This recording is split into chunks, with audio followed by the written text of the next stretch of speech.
पिछले कुछ दिनों में पर्यावरण के मामले में अरावली एक बहुत बड़ा चर्चा का विषय रही है, क्योंकि सरकार की नई डेफिनेशन के कारण और इसमें हो रही इलीगल माइनिंग के कारण हजारों लोग सड़कों पर आए और उन्होंने प्रोटेस्ट किया,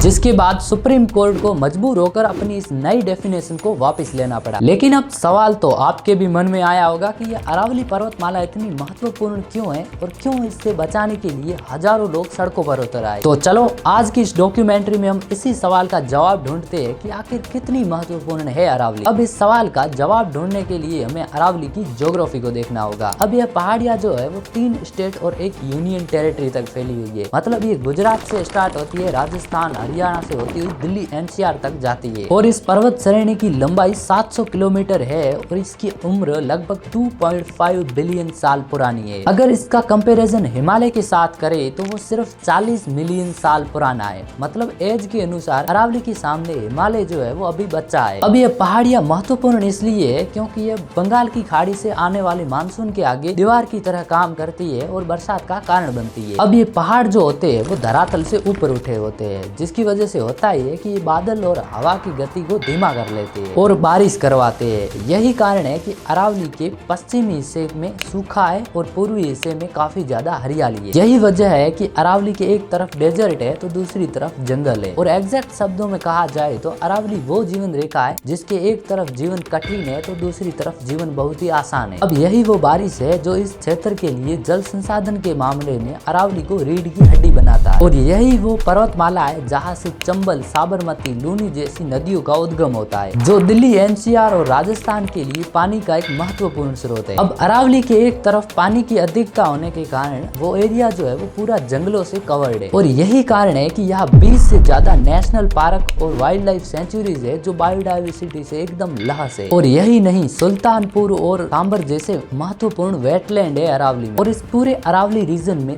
3000 से ज्यादा नेटिव प्लांट स्पीसीज है और 120 से ज्यादा बर्ड स्पीसीज है। और लेपर्ड, इंडियन पेंगोलिन और गोल्डन जेकाल और एलिफेंट जैसी इंडेंजर्ड स्पीसीज का घर है अरावली। इसलिए अब अरावली एक पहाड़ नहीं है बल्कि अपने आप में यह पूरा एक इकोसिस्टम है। और इस पर्वतमाला के पैर दिल्ली तक फैले होने के कारण यहाँ के जंगल जो है वो भीगे कपड़े की तरह काम करते हैं और दिल्ली एनसीआर की पॉल्यूशन को सोखते हैं। और अब अरावली की दूसरी तरफ है दुनिया के सबसे बड़े मरुस्थलों में से एक थार डेजर्ट। अब यह रेगिस्तान जो होते हैं वो बड़े खतरनाक होते हैं क्योंकि इनमें रेतीली मिट्टी होती है जो हवा के साथ आगे बढ़ती रहती है और समय के साथ इन रेगिस्तानों का जो है वो आकार बढ़ता रहता है। अब रेगिस्तान जो होते हैं वो उपजाऊ जमीन को बंजर बना देते हैं और अरावली जो है वो इस समय थार डेजर्ट के सामने एक नेचुरल बैरियर की तरह काम करके इस डेजर्ट को फैलने से रोक रही है। और अब तक आपको यह समझ में आ गया होगा कि अरावली जो है वो इस क्षेत्र के लिए कितनी महत्वपूर्ण आकृति है। अब हम यहाँ देखते हैं कि इतनी महत्वपूर्ण आकृति को अगर इस जगह से हटाया जाए तो क्या होगा। सबसे पहले यहाँ पर जो बारिश हो रही थी उसका होना बंद हो जाएगा क्योंकि बादलों का रास्ता साफ हो जाएगा और वो कहीं आगे जाकर बसेंगे। और जब यहाँ बारिश नहीं होगी तो जल संकट पैदा हो जाएगा क्योंकि इस पूरे क्षेत्र को अरावली की वजह से पानी मिल रहा था। और जब अरावली हटाई जाएगी तो यहाँ से जंगल भी हटा दिए जाएंगे, जिसकी वजह से होगा ये कि यहाँ का जो पूरा इकोसिस्टम है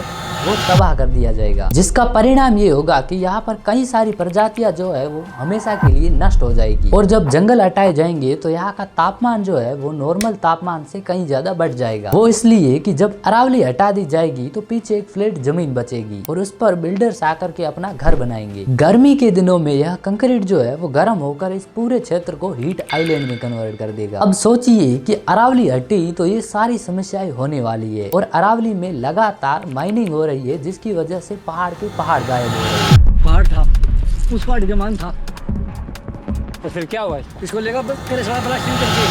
पिछले 2 दशकों में उनकी गतिविधियों की बदौलत अकेले हरियाणा राज्य और उत्तरी राजस्थान में 30 से ज्यादा पहाड़ियां खत्म हो चुकी हैं। और याद रखिए अरावली ने हमें बहुत कुछ दिया है, अब बारी आपकी है। आप इस पर्वतमाला को बचाएंगे या तोड़ेंगे, यह सब आप पर निर्भर करता है।